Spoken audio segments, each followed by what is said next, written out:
மதுரை என்றாலே மதுரை மீனாட்சி கள்ளழகர் என்று சொல்வதுதான் இந்த மதுரை மண்ணுக்கு பெருமை.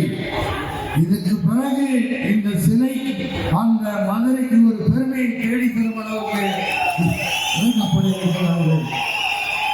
நான் எத்தனையோ படங்கள் நடித்தேன். அதில் நாட்டாமை என்ற ஒரு படம் நடித்தேன்.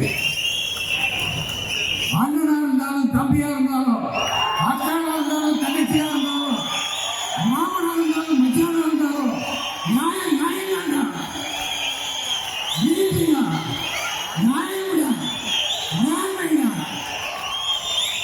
அதுக்கு எடுத்துக்காட்டு தான் நம்முடைய இந்திய குடியரசுத் தலைவர், துணைத் தலைவர், தலைவர் தான் துணைத் தலைவர் சி.பி. ராதாகிருஷ்ணன் அவர்கள். ஏனென்றால் உழைப்பு, நம்பிக்கை. அவர்கள் எந்த துறையில் ஈடுபட்டாலும் சரி, தன்னுடைய கொங்கு மண்டலத்திலே பிறந்து அவர் பள்ளி படிப்பை முடித்து பொது வாழ்க்கையில் ஈடுபட்டு பல பதவிகளை வைத்து பொது தொண்டாற்றி படிப்படியாக முன்னேறி ஒரு மாநிலத்தின் ஆளுநராகி இன்றைக்கு இந்திய குடியரசின் துணைத் தலைவராக இருக்கிறார்கள் என்றால் அதற்கு ஒரே காரணம் நரேந்திர மோடிஜி அவர்கள்தான். அவர்கள் எங்கு யார் எப்படிப்பட்டவர்கள் என்று நன்றாக தெரிந்தவர்கள்.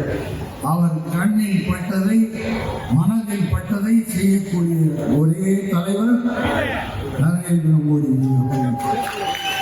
தேசிய அவர்கள் சொன்னது போல இங்கே அடிக்கல் நாட்டுவதற்கு இந்திய குடியரசு துணைத் தலைவர் வந்திருக்கிறார். திறப்புழாவுக்கு பாரத பிரதமர் நரேந்திர மோடி வருவார்கள். அப்பொழுது நம்முடைய துணைத் தலைவர் இந்திய குடியரசு தலைவராகவும் இங்கு வருவார் என்று சொன்னார்கள். மிக்க மகிழ்ச்சி.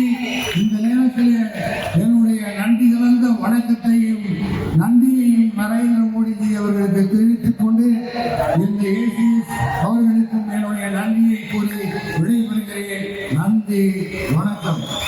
செய்திகளை உடனுக்குடன் தெரிந்து கொள்ள கீழ்கண்ட கேபிள் மற்றும் டிடிஎச் நெட்வொர்க்குகளில் எம்நாடு செய்தி தொலைக்காட்சியை காணுங்கள்.